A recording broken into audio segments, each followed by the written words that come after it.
Pequenas decisões podem. Um sapato italiano cortou a estrada de barro e levantou uma nuvem tão fina que parecia uma cortina entre dois mundos. No instante em que a poeira desceu, Renan viu, pela primeira vez, o que nunca havia notado. A casa que ela chamava de lar, um esqueleto de barro e madeira onde pequenas sombras se moviam atrás de uma porta remendada. Renan vivia dobrado em alfaiataria, horários e relatórios. O terno caro, os sapatos que brilhavam até o último fio de pneu, faziam parte de um corpo que funcionava com precisão. A cidade, vista do seu escritório no 19º andar, tinha as bordas imprecisas. Bairros inteiros eram apenas números em planilhas de responsabilidade social. Ele sabia que existiam desigualdades. Sabia também que o mundo funcionava porque havia quem mantivesse limpo o seu mundo. Era uma certeza confortável, administrada à distância. Naquela manhã, uma pasta com contratos escorregou da sua mesa. Quem os recolheu foi Adriana, sempre com um sorriso discreto, sem brilho, como quem sabe o lugar que ocupa e o momento de se calar. Ela tinha o cabelo preso, os braços firmes pelo trabalho e um olhar que raramente pedia nada. Renan agradeceu com um gesto automático, devolveu o documento e a viu voltar ao setor de manutenção. Alguma coisa naquele instante ficou deslocada. Talvez fosse o modo como as mãos dela fechavam a pasta. Um gesto tão parecido com o que ele fazia em reuniões decisivas. Ou talvez tenha sido o reflexo do sol na sola daquele sapato, que agora parecia destoar em toda a sua beleza. No elevador, algo o incomodou o suficiente para virar ao pensar nela. Não era curiosidade fútil. Era uma inquietação que vinha de uma ponta de humanidade adormecida. Não grande o bastante para abalar seus compromissos, mas suficiente para colocá-lo em movimento. Pegou o telefone e mandou uma mensagem curta à assistente. Preciso que devolva um documento que caiu. Acompanhe-me. Em seguida, calçou os sapatos italianos e saiu sem alarde. Fique até o final para ver como uma atitude inesperada pode virar o rumo de várias vidas. Seguiu-os na periferia de carro, batendo a poeira que vinha na esteira de bairros que a cidade preferia não olhar por muito tempo. O caminho para onde Adriana ia não era um endereço no GPS de quem tinha tempo para escolher caminhos. Era a rota de quem precisava cumprir mais uma jornada antes de voltar à rotina. A casa que ele encontrou estava tão desalinhada com os prédios de vidro que podia parecer uma ilusão. Paredes de barro rachadas, telhado com remendos, a porta apoiada por uma tábua torta. No pátio, roupas estendidas em cordas tremulavam como bandeiras pequenas, marcando a presença de uma família que resistia. Renan ficou parado, como se aquela paisagem pudesse dissolver o episódio inteiro. A poeira pegou na barra do seu terno e ficou ali, como se a cidade visse pela roupa cara quem ele era, e ao mesmo tempo o expulsasse do papel confortável que ocupava. A casa exalava um cheiro peculiar de terra seca e sabão. Um bebê choramingava com a fome antiga dos recém-nascidos. Adriana abriu a porta e, por um segundo, Renan teve acesso ao que até então era apenas a pessoa que aparecia para limpar uma sala. A mãe. Beatriz, de olhos sóbrios para uma criança de 7 anos, estava sentada num caixote, com as mãos ocupadas em amarrar um barbante. Júlia, menor e com o cabelo em tranças desfeitas, correu para a porta quando viu uma figura nova. E Davi, um bebê de menos de 1 ano, dormia enrolado num pano que parecia ter menos estrutura do que a pequena cama que o segurava. A visão era íntima, silenciosa, como se fosse uma cena que não deveria existir ali à vista do asfalto e das buzinas. Renan percebeu, antes de dizer qualquer coisa, que havia cruzado uma fronteira que não se atravessava apenas com boa vontade. Havia a urgência do momento e, atrás dela, o peso de anos de omissão. Ele ficou mudo por segundos, que lhe pareceram horas, observando Adriana em seu movimento metodicamente cuidadoso. Não de vítima, mas de quem aprendeu a otimizar recursos escassos, a proteger a pequena ordem do lar com mãos que não tinham direito a descanso.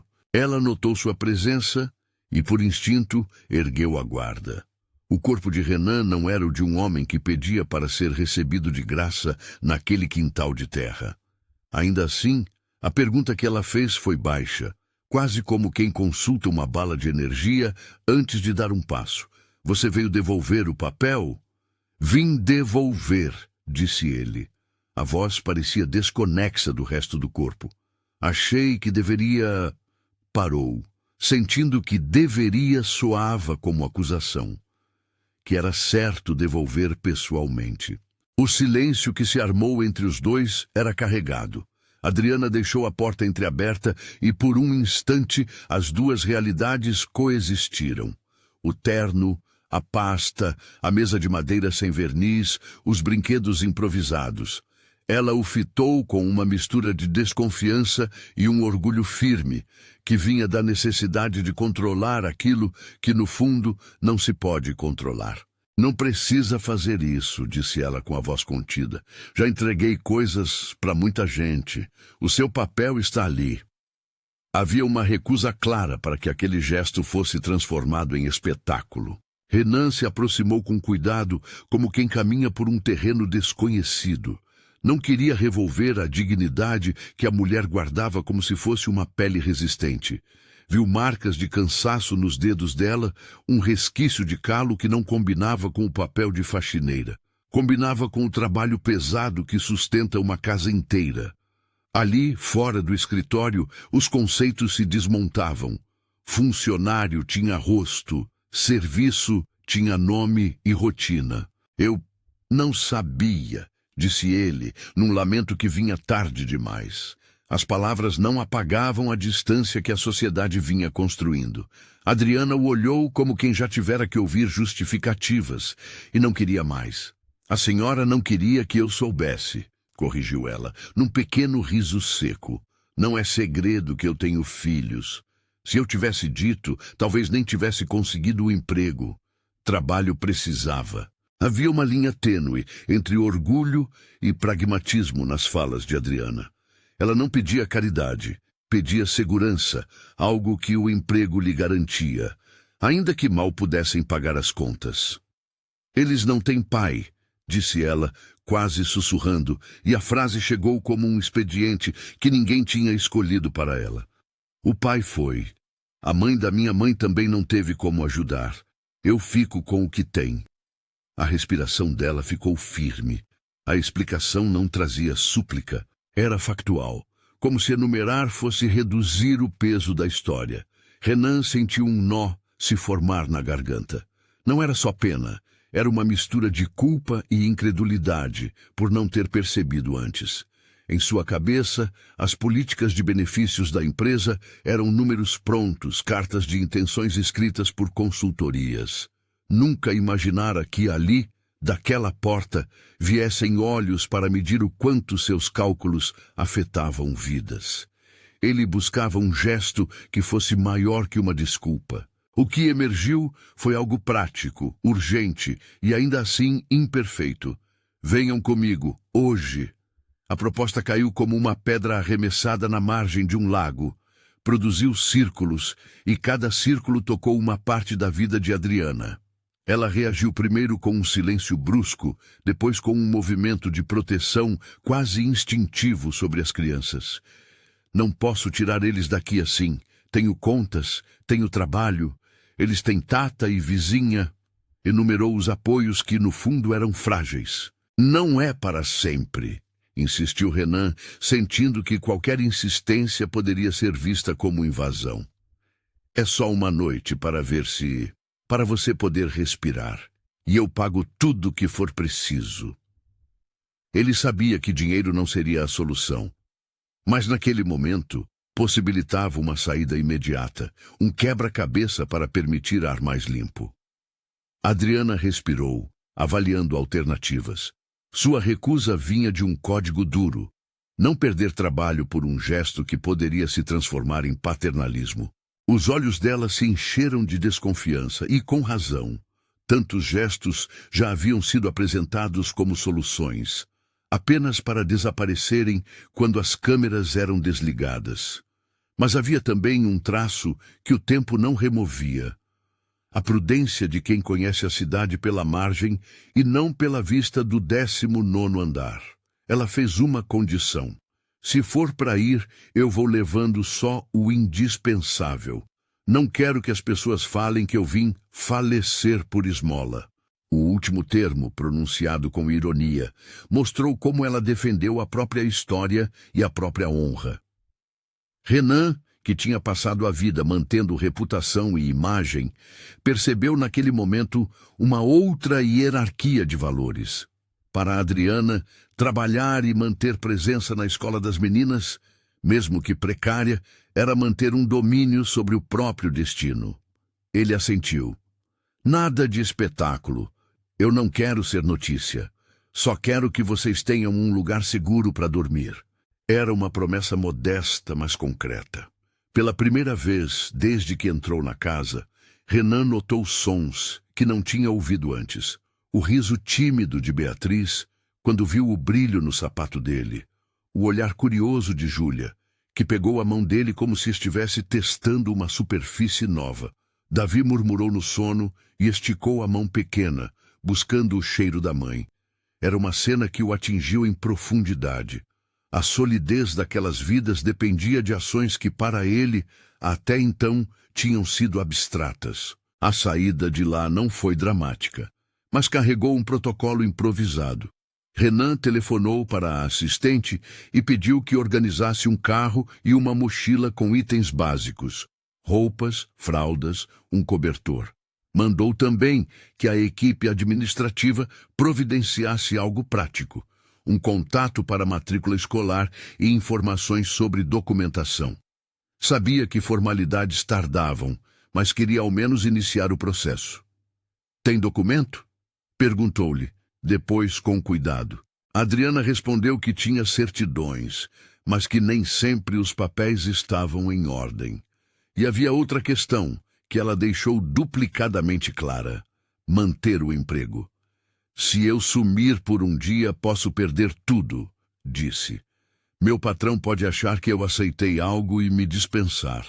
A menção ao emprego, mais do que a necessidade de abrigo, delineava a delicada cadeia que ligava sua sobrevivência à mínima previsibilidade que aquele trabalho garantira. Renan, sem intenção de se transformar em judiciário de vida, entendeu que a única forma de avançar era oferecer garantias. Voltou ao carro e fez algo que não fazia com frequência. Chamou a equipe e pediu formalidade imediata. "Registre a ausência como justificada por motivo de saúde familiar. E prepare a folha de pagamento para pagamento retroativo, se for necessário." As orientações tinham um duplo propósito: proteger Adriana da consequência imediata e mostrar que havia um compromisso que se traduziria em documentos, não apenas em boas intenções. No caminho até a loja que Renan escolheu, uma loja simples, mas que dispunha de itens novos, sem ostentação, o silêncio no carro era denso. As crianças observaram o interior acolchoado, as luzes estranhas, e Adriana olhou pela janela como quem fazia cálculos velozes. Ela aceitava a ajuda com seus limites e aceitava porque não via outra saída imediata. Também havia algo mais: confiança cautelosa. A presença de Renan era uma equação nova e incerta. Na loja, os pequenos gestos tiveram a força de rituais. Beatriz escolheu um par de tênis com a seriedade de quem delega responsabilidades a objetos. São para correr até o ponto de ônibus. Júlia pegou um vestido com cores vivas e girou, encarando-se no espelho com uma estreia que só a infância permite. Davi recebeu um cobertor macio e, ao ser embalado no colo da mãe, suspirou como se sentisse segurança pela primeira vez em muito tempo. O provador transformou-se numa cápsula de normalidade. Meninos e meninas se experimentando em roupas que não tinham cheiro de doação velha, e sim de possibilidade. Renan observou com uma sensação nova: Cada peça de roupa era menos uma compra e mais uma autorização para que aquela família existisse com menos vergonha, menos necessidade de esconder. Pagou sem discussão, com a pressa e a frieza de sempre, mas com um peso diferente. Não era o tipo de compra que fazia para impressionar clientes. Era uma compra que mudava uma noite. Ainda assim, Renan sente uma inquietação. Havia algo que uma sacola não resolveria, e ele sabia disso. Ao sair da loja, carregando sacolas que pesavam menos do que as decisões por tomar, encontraram um carro que o assistente tinha preparado. Um apartamento mobiliado, temporário, disponível para curto prazo. Renan optou por alugar naquele momento. Não queria expor a família ao transplante escolar e social, sem ao menos garantir um teto decente por algumas semanas. Pediu também que fosse providenciado um kit de higiene, leitos básicos e alimentação inicial. Organizou o transporte e observou Adriana organizar as crianças, como quem arruma um barco para a travessia. No carro, o ar-condicionado soava como uma promessa de normalidade, e também como um lembrete da distância entre aquele carro e a casa de barro. As crianças, tímidas, encostaram-se nos bancos, pegando o novo como se fosse um animal estranho. Adriana as acalmou com palavras baixas, ensinadas por noites compridas. Em volta, Renan guardava um diálogo interno que oscilava entre a ação imediata e a noção de que aquilo era apenas um primeiro passo. Ele decidira agir. Agora precisava entender as implicações. Ao chegar ao apartamento, as luzes acenderam uma sala pequena, limpa, mobília enxuta, cafeteira em cima da bancada. Não era luxo, era dignidade simples. Adriana examinou cada canto como se avaliasse o risco de expor os filhos a uma nova ameaça. "É temporário", explicou Renan, "até acertarmos alguma coisa mais sólida." Ela assentiu e os olhos dela brilharam com uma gratidão que não pedia nada em troca, apenas reconhecimento. Montaram o quarto improvisado e acomodaram Davi primeiro. Uma pequena cama com lençóis limpos, um travesseiro que não parecia forrado por costuras remendadas. O bebê chorou de leve e dormiu com o cheiro do cobertor novo. Apenas observar aquela cena foi o suficiente para Renan sentir uma espécie de epifania silenciosa. Não bastava retirar poeira do escritório. Havia uma sujeira que se escondia na invisibilidade cotidiana de quem preserva a vida sem ser visto. Adriana, fiel ao seu modo prático, começou a organizar armários, puxando toalhas como quem puxa cordas para firmar algo flutuante. Não quis ter vê-los expostos à curiosidade coletiva. Não queria que as vizinhas vissem como se fosse um espetáculo. Pediu discretamente para que Renan lhe desse o número de telefone direto para tratar de assuntos que envolvessem trabalho. "Se eu for dispensada porque você apareceu aqui, eu não vou aceitar. Não quero que isso vire um cabo de orgulho para ninguém." A fala mostrou longevidade. Sua resistência não era contra a ajuda, mas contra a perda de autonomia.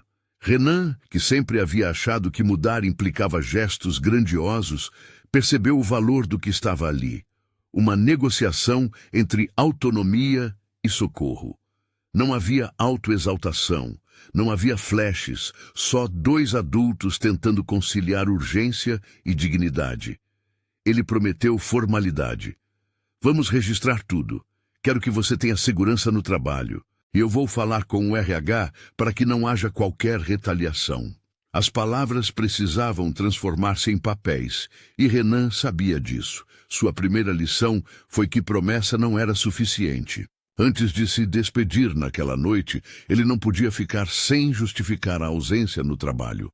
Sua figura pública não permitia longas ausências. Renan fez algo que, para ele, também era novo. Pediu a ela que aceitasse ao menos um auxílio mensal, até que as coisas se organizassem. Adriana hesitou. Não aceitava esmolas. Repetia isso como uma senha moral. Mas o auxílio foi colocado num envelope com o nome dela, como se fosse um pagamento por serviços extraordinários, o detalhe administrativo que ela reconheceu como legítimo. "Trabalha comigo", disse ele, com o cuidado de não soar como salvador, e eu garanto que, pelo menos por agora, suas faltas serão justificadas. Registrei sua função e vamos acertar a carteira. A menção à carteira produziu um efeito prático imediato. Era burocracia que incluía cidadania. Na porta do apartamento, quando todos os pertences haviam sido acomodados, houve um momento de estranheza que parecia de susto. Renan esperou que ela dissesse obrigada, ou talvez que a palavra obrigado se transformasse em algo mais sofisticado. Em vez disso, ela virou-se e perguntou: "E depois? O que acontece depois?" A pergunta cortou. Não havia roteiro para depois. Havia apenas a disposição dele em ver que o que começasse não ficasse naquela noite como um episódio isolado.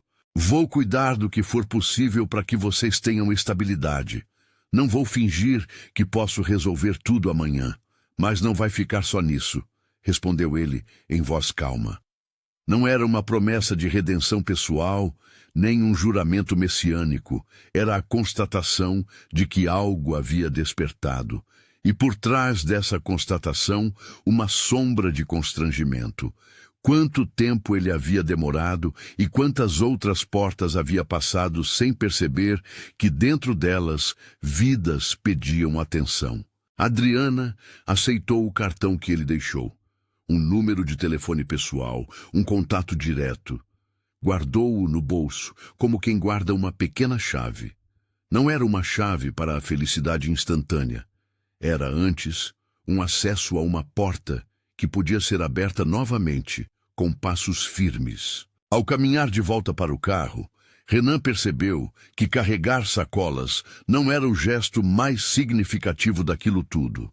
Era a possibilidade de estabelecer burocracias que protegessem aquela família.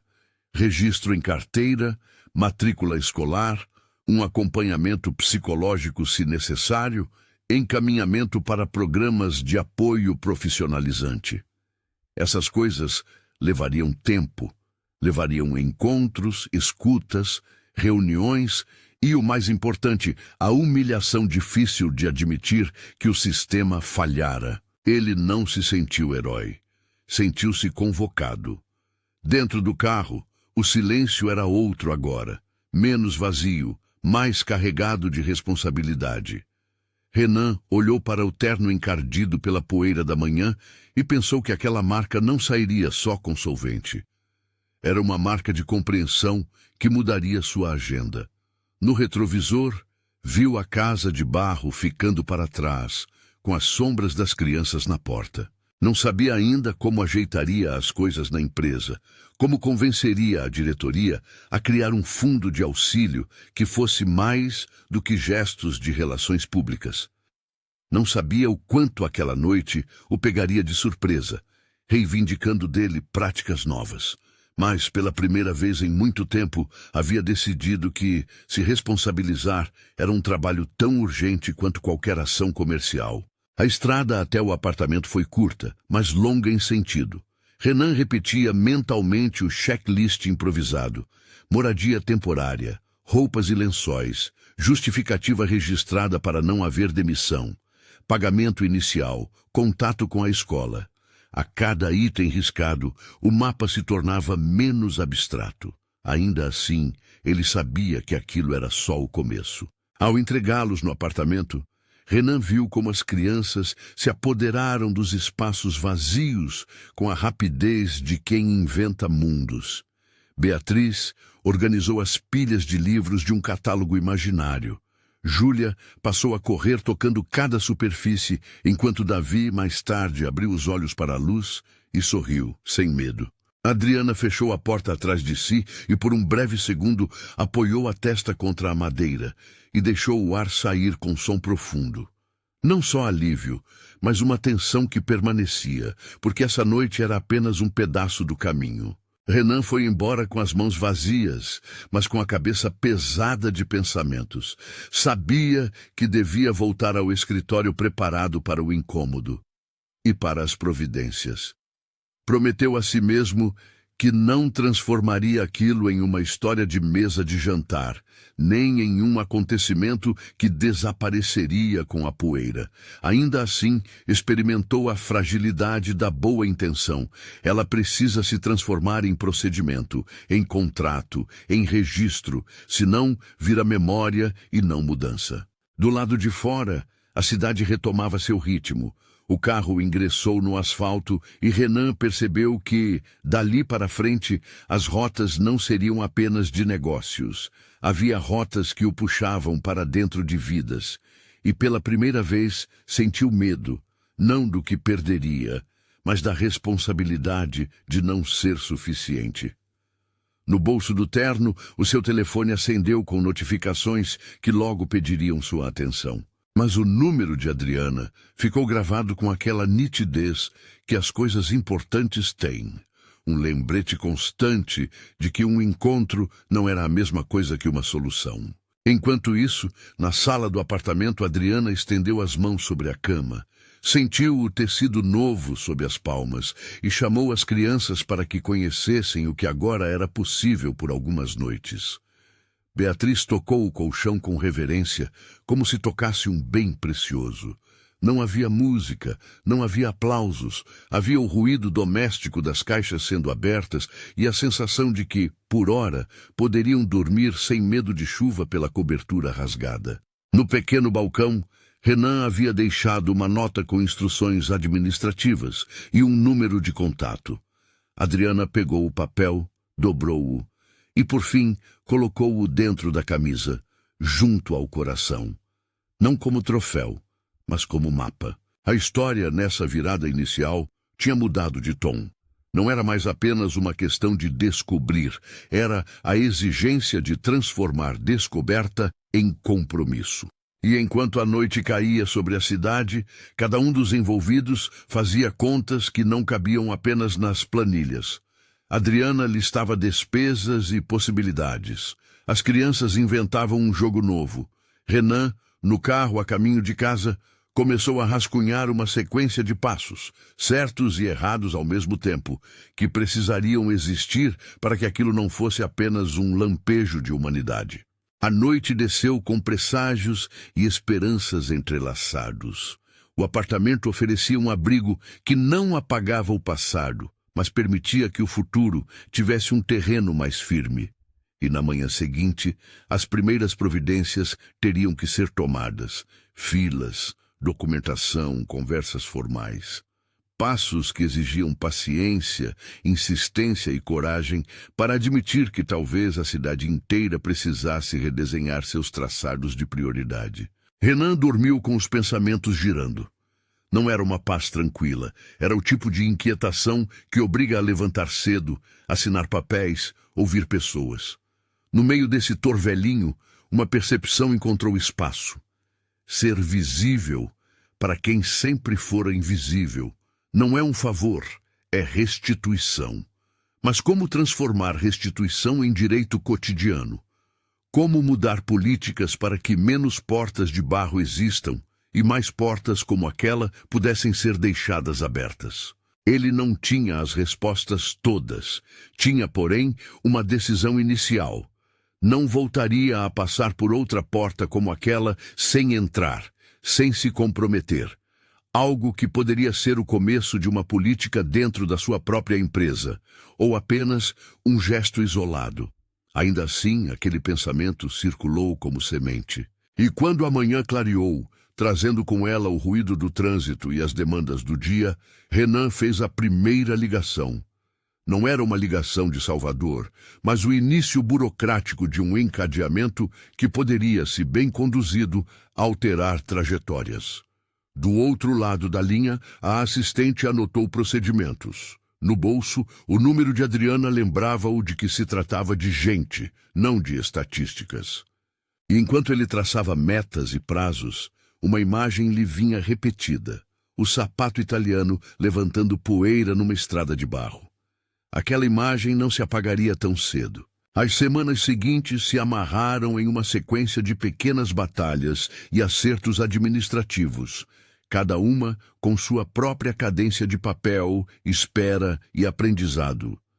Renan descobriu que boa vontade e dinheiro abriam portas, mas que as trancas mais difíceis eram as que habitavam nos procedimentos, nas filas e na desconfiança.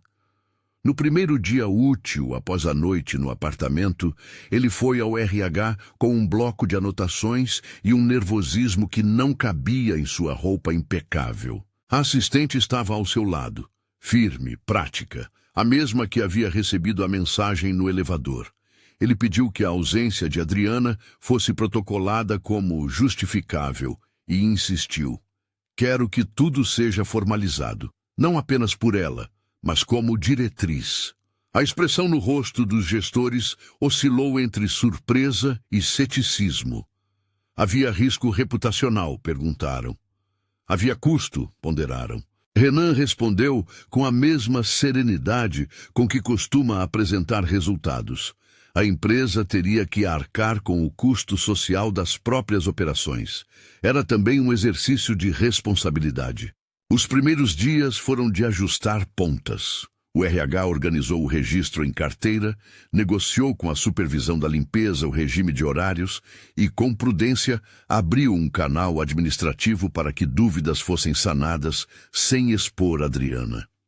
Foi a primeira vez que ela, com a carteira assinada, viu um recibo de pagamento com descontos e direitos discriminados. Impostos, FGTS, horas extras. Ao mesmo tempo, conversaram sobre um auxílio mensal temporário, não como favor, mas como adiantamento para que não precisasse acudir às redes informais por falta de liquidez imediata. Renan insistiu para que tudo fosse transparente, para que o suporte não fosse algo furtivo, mas parte de um processo que poderia, mais adiante, transformar políticas internas. Enquanto os papéis se arrastavam, a rotina do apartamento ofereceu espaço para um acúmulo lento de confiança. Adriana manteve sua independência nos pequenos gestos, organizava as marmitas, decidia o que comprar, manteve a escola principal como prioridade. Em uma manhã de chuva, quando as gotas faziam desenhos tímidos na janela, ela abriu a gaveta onde guardava o envelope com o primeiro pagamento formal. Contou em silêncio, sem pressa, verificando o extrato pelo primeiro acesso do celular a uma conta bancária que agora não era de posse apenas dela. Era registro de um trabalho reconhecido. Beatriz, dentro da sala, fazia lição de casa numa mesa emprestada. Júlia desenhava flores que, por ora, não tinham dono. Davi, que ganhara peso, abria as mãos para algo que parecia vontade de agarrar o mundo. Pequenas cenas de normalidade iam costurando uma linha tênue. Dignidade. A etapa da matrícula escolar foi, por si só, um labirinto. Documentos faltavam, protocolos pediam comparecimento, listas de espera avisavam com frieza que a educação pública tinha prazos e competências. A diretora da escola, alertada pela assistente de Renan, recebeu a família num despacho que misturava empatia e eficiência. "Temos vaga, mas precisamos regularizar os documentos", disse ela, com a voz curta de quem controla um fluxo de 100 vozes por dia. Adriana apresentou certidões, comprovante de residência temporária, e a diretora, com gestos de quem conhece as limitações do sistema, orientou: "Traça daqui a 2 semanas, enquanto protocolamos o histórico. Vamos garantir o fundamental."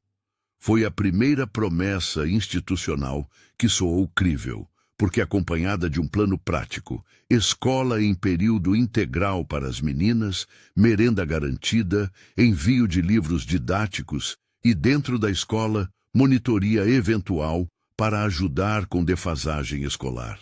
Renan participou da primeira reunião com a diretora, não como figura a ser aplaudida, mas para assinar documentação e mostrar que o compromisso se estendia além do gesto inicial. A atitude foi discutida na empresa. Havia vozes que temiam exposição, Outras, inspiradas, sugeriram estruturar um fundo de apoio a situações emergenciais. Renan propôs criar um comitê interno, formado por RH, relações institucionais e representantes do corpo operacional, para que decisões similares tivessem transparência e não dependessem exclusivamente de sua intervenção pessoal. Se eu faço só porque me comoveu, não é sistema, ele disse. E sistemas são o que garantem continuidade. O argumento técnico acalmou parte da diretoria. Era uma aliança entre moral e procedimento, entre emoção e burocracia, que começou a ganhar forma. Ainda assim, havia resistência, e não apenas nos corredores da empresa. Alguns colegas de trabalho questionavam a exposição de um caso singular. Outros, na vizinhança do prédio onde o apartamento ficava, encaravam a mudança com curiosidade contida. Em uma tarde, ao buscar fraldas na farmácia do bairro, Adriana ouviu provocações discretas. Pessoas que ouviam falar de favorecimento e tiravam conclusões. Ela, que desde cedo aprendera a ler olhares, sabia que o julgamento vinha sempre pronto. Foi mais um motivo para preservar o foco no que precisava ser feito. Matricular, estabilizar, ajustar o registro de trabalho. Ela recorreu ao apoio, não à humilhação, e guardou a crítica como quem guarda pedra para construir fundação. Meses se passaram com um ritmo que misturava conquistas e tropeços. Renan descobriu que alguns discursos de mudança pública exigiam tempo para sedimentar-se. Negociar a criação do fundo envolveu reuniões legais, apresentações de impacto, definição de critérios objetivos. Havia riscos a administrar. Evitar que a iniciativa se tornasse burocracia, que não ajuda realmente, era a preocupação constante. Para cada reunião em que se tratava de números, havia outras em que se tratava de afetos. Visitas à casa, conversa com professores, diálogo com vizinhos. Renan decidiu que a ação teria provas de continuidade, contrapartidas para a empresa, como programas de qualificação para funcionários da limpeza, curso noturno custeado pela corporação, além de um pequeno auxílio para a emergência familiar. A mudança, pensou ele, precisava ser traduzida em políticas que pudessem durar além do calor de um episódio midiático.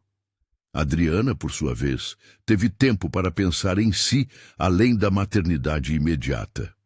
A carga de ser mãe solo começou a abrir janelas para outras possibilidades. Um curso de formação em organização doméstica com certificação técnica, oferecido numa instituição próxima e custeado pelo fundo que se formava. Ela relutou no começo. A rotina dos 3 filhos, o receio de perder a estabilidade imediata. Mas foi Beatriz quem, numa conversa sobre o futuro, apontou a lógica com a coragem que só as crianças têm. Mãe, a senhora pode aprender algo que faça a senhora ganhar mais e poder trabalhar com horário melhor. A sugestão veio sem malícia. Era apenas a avaliação prática de uma menina que já assumia responsabilidades. Adriana se inscreveu. Foi um ato de vontade, mais do que de necessidade, escolher algo que havia sido pensado para dar-lhe mais autonomia. O curso trouxe para Adriana um espaço novo, sala de estudo, horários, colegas que também vinham de realidades parecidas. Lá, ela não era só a faxineira do prédio, era a aluna com direito a perguntar, errar, aprender. Aos poucos, desenvolveu habilidades e, principalmente, uma nova visão sobre seu ofício.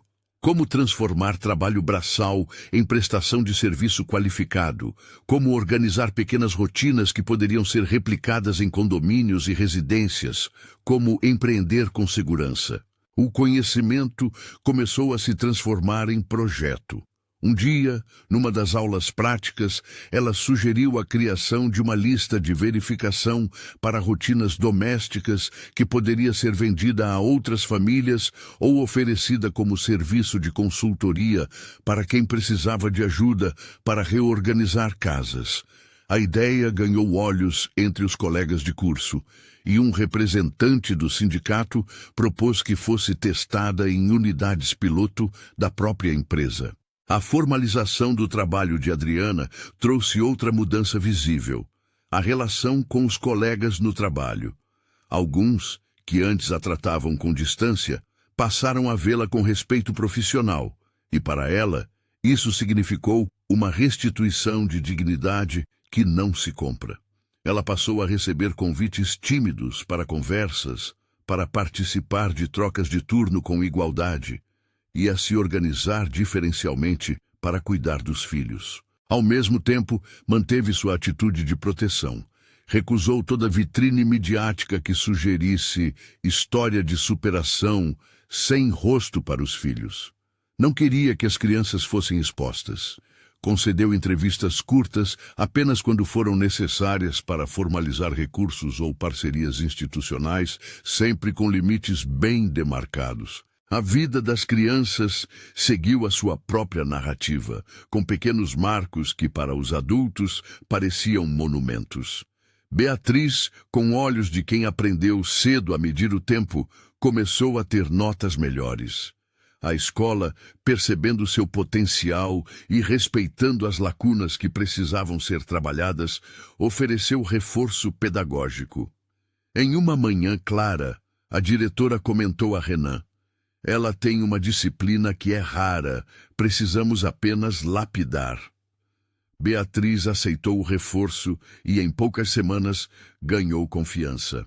Júlia encontrou no desenho um modo de expressar a curiosidade que sempre tivera. A escola recomendou uma oficina de arte que a família conseguiu manter graças ao subsídio do programa social da empresa. Davi, que completou 1 ano, foi vacinado de acordo com o calendário, ganhou peso e começou a emitir balbucios que enchiam a casa de esperança. Houve episódios de tensão, porque reconstruir vidas não é trilha contínua sem pedras. Em uma ocasião, o proprietário do apartamento temporário pediu revisão contratual. As condições de locação mudaram e a família precisou de uma solução rápida. Renan interveio, negociou uma extensão e apresentou uma alternativa que incluía a chance de transição para um contrato de longo prazo, com aluguel subsidiado por alguns meses. Adriana avaliou a oferta com cautela e, finalmente, aceitou. A negociação mostrou que, apesar de todo o esforço, a estabilidade tinha custo e exigia articulação entre várias esferas: empresa, família, serviços públicos. Nada acontecia por um toque de mágica. Havia articulação, havia troca. Com o tempo, a iniciativa que nasceu daquela noite no apartamento ganhou contornos institucionais. O comitê de que Renan fora impulsionador formalizou critérios: apoiar trabalhadores em situação de vulnerabilidade, priorizar mãe solo, oferecer cursos de qualificação e, quando necessário, auxílio emergencial registrado na folha. Criaram também um canal de denúncias para evitar qualquer estigma ou favorecimento indevido. A empresa começou a monitorar indicadores para medir impacto: quantas pessoas passaram por programas, quantas conseguiram requalificação, quantas permaneceram no emprego e progrediram na carreira. Renan participou das primeiras reuniões como um agente que aprendia a ouvir antes de decidir. Aprender a ouvir foi talvez a lição mais difícil de sua nova rotina. Não era mais saber o que fazer por impulso, mas ouvir o que as pessoas realmente precisavam. A imprensa, que nos primeiros momentos rondara a história com curiosidade, foi convidada a não expor nomes das crianças. A escolha foi respeitada. Quando houve reportagens, o foco passou a ser a política interna da empresa, o investimento em qualificação e o debate sobre responsabilidade empresarial. Renan, agora mais contido, concedeu entrevistas que destacavam a necessidade de estruturas permanentes, não de episódios pontuais. Alguns líderes empresariais se interessaram, outros se limitaram a críticas. O que importava para a família, contudo, eram as mudanças concretas no dia a dia. Refeições consistentes, cadernos que não faltavam, um colchão que não rangia. Adriana, com o curso concluído, recebeu uma proposta: integrar uma equipe de organização doméstica profissional, coordenada pela própria empresa, para atender clientes corporativos. Era uma oportunidade que lhe oferecia horários mais previsíveis, duplicação de salário a médio prazo e chance de evolução. Ela ponderou. Não queria repetir barreiras do passado. Aceitou com cautela e traçou suas próprias condições. Horário que permitisse buscar as crianças na escola, compensação justa, possibilidade de formação contínua. A negociação deu-se de igual para igual. Ela negociou, fez perguntas, estabeleceu prioridades. A autonomia dela era a linha divisória entre caridade e empoderamento. Com o passar dos meses, pequenas rotinas tornaram-se marcos. O primeiro aniversário de Davi na creche, comemorado com bolinho feito por vizinhas. A primeira apresentação de Júlia na escola, com desenhos na parede. A primeira vez em que Beatriz foi chamada de aluna exemplar em reunião de pais. Renan começou a participar mais de reuniões escolares, não para protagonizar, mas para entender.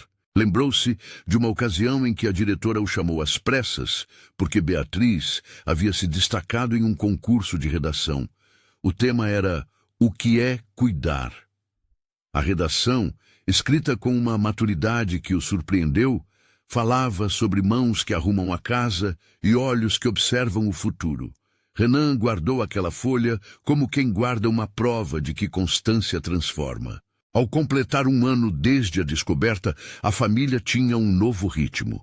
O apartamento, que recebera melhorias por acordo, já não era tão temporário. Renan havia ajudado na negociação de um contrato com cláusulas que ofereciam segurança. A carteira assinada de Adriana trazia direito ao salário piso, FGTS, férias. Havia um plano de educação para as crianças, com perspectivas de bolsas para atividades extracurriculares. E a empresa consolidara seu fundo de apoio, com metas e indicadores. As mudanças não eram perfeitas. Ainda havia falta de recursos em algumas frentes e a necessidade de alianças com ONGs e serviços públicos. Mas havia uma linha de continuidade que evitava que a história se dissolvesse em memória. O impacto sobre Renan também foi gradual. Ele passou a frequentar reuniões de impacto social mais regularmente, a ouvir pessoas que antes tratara como necessidades abstratas. Viu como a adição de uma cláusula no regulamento do RH poderia replicar ajuda concreta. Percebeu que a administração de resultados era também a administração de vidas. Sua vida pessoal sofreu ajustes, mais reuniões, mais outras prioridades, menos viagens por prazer, mais tempo para audiências que exigiam escuta. No início, a transformação parecia apenas moral. Com o tempo, tornou-se profissional. Ele passou a incluir indicadores sociais em relatórios, mostrando que cuidado com funcionários não era gasto, mas investimento em produtividade e clima organizacional. 3 anos se passaram e os efeitos tornaram-se visíveis como árvores que crescem após ser plantadas. Beatriz, agora uma adolescente, participava de um projeto social na escola que estimulava leitura e escrita. Havia ganhado uma bolsa para estudar música, tocando violino nas tardes, onde sua presença anunciava disciplina e alegria. Júlia, com a criatividade que a acompanhara, tinha aulas de desenho e começava a vender pequenos cartões ilustrados em feirinhas escolares. Davi, já um menino com passos firmes, chutava uma bola no pátio com energia que dava ao bairro uma presença diferente. Mais canto, menos silêncio. Adriana, com um currículo consolidado, tornara-se coordenadora de uma pequena equipe de limpeza profissional dentro da empresa. responsável por treinar e contratar outras mulheres em situação semelhante. Seu salário cresceu de forma estável e ela pôde alugar uma casa modesta em um bairro mais seguro. Não era riqueza, mas autonomia. Em relação entre Renan e Adriana, passou a ter contornos de parceria pragmática e respeito mútuo. Em um almoço de fim de ano, no refeitório da empresa, sentaram-se na mesma mesa, não como patrão e empregada, mas como pessoas que passaram por uma negociação complexa de dignidade. Adriana recusou qualquer elogio efusivo. Preferiu falar sobre planos, um pequeno curso para jovens mães, um sistema de rodízio de babás entre as vizinhas, a criação de um pequeno empório de serviços domésticos coordenado por ela. Renan ouviu e apoiou, não centralizando as ideias. Essa postura marcou o passo final de uma transformação que, para ser verdadeira, precisava tirar o eu do centro e colocar a comunidade. Houve também momentos de ajuste e conflito. Em uma reunião do comitê, colaboradores levantaram a dúvida sobre como garantir que o fundo não fosse usado como vantagem competitiva para poucos. A resposta veio de relatórios transparentes e de critérios claros. Seleção por vulnerabilidade documentada, prioridade para trabalhadores em contratos informais e auditoria externa anual. Renan, que nascera acostumado à lógica do resultado imediato, aprendeu que a confiança institucional dependia de regras que limitassem exercícios de benevolência pessoal. Isso evitou que o programa virasse moeda de troca e garantiu continuidade se, porventura, ele viesse a sair da empresa. No âmbito pessoal, Renan também precisou encarar questões simples que, dali por diante, exigiam delicadeza. Houve conversas honestas sobre limites. Ele sabia que havia o risco de infantilizar a família com gestos constantes. Adriana, por sua vez, se negou a ser reduzida ao papel de beneficiada eterna. Em um diálogo franco, no qual as palavras eram colocadas com precisão, ela disse: "Eu aceito ajuda que me coloque em pé. Não quero que me deem uma almofada para sempre." A frase teve impacto. Renan percebeu que o equilíbrio entre auxílio e autonomia deveria ser recalibrado a cada etapa e que o sucesso da iniciativa se mediria pela capacidade de as pessoas se emanciparem. O legado da história também se projetou para além dos muros da empresa. Alguns parceiros institucionais, uma ONG de formação técnica, a escola local, uma rede de pequenos empresários, firmaram parcerias que sustentaram programas de estágio e formação profissional para os filhos de funcionários. Havia um efeito multiplicador. Outras empresas começaram a olhar para políticas semelhantes e debates públicos surgiram sobre responsabilidade empresarial na garantia de direitos básicos. A relação entre iniciativa privada e serviço público foi tratada com mais seriedade em fóruns locais. Nada disso aconteceu da noite para o dia. Foram anos de articulação, erros e correções. Mas o ponto inicial, um terno que pisou numa estrada de barro, havia provocado um movimento real. Certo dia, numa cerimônia modesta de entrega de certificados do curso profissionalizante que patrocinara, Renan estava presente. A arquibancada lotada tinha famílias, diretores, colegas. Adriana entrou com o certificado nas mãos, mas entrou também com uma postura que vinha de conquistas diárias. Ao ver o público, sorriu de leve e, no fim da cerimônia, aproximou-se de Renan. Em vez de palavras grandiosas, ofereceu algo singelo, um caderno de anotações onde escrevia dicas de organização e pequenas listas que havia desenvolvido no curso. Dentro, algumas páginas tinham rabiscos de horários, contatos e números de outros profissionais. "Aqui estão as minhas ferramentas", disse ela. "Use como quiser, mas compartilhe com quem precisar." O gesto era simbólico e prático. Ela estava entregando o que aprendera e propondo multiplicação. Renan sentiu um nó no peito, mas não de pena. Era mistura de reconhecimento e de responsabilidade que agora tinha maneiras administrativas e afetivas de ser assumida. Ele sabia que a história não poderia ser atribuída a um gesto isolado. Fora um conjunto de decisões, de políticas e de vontades.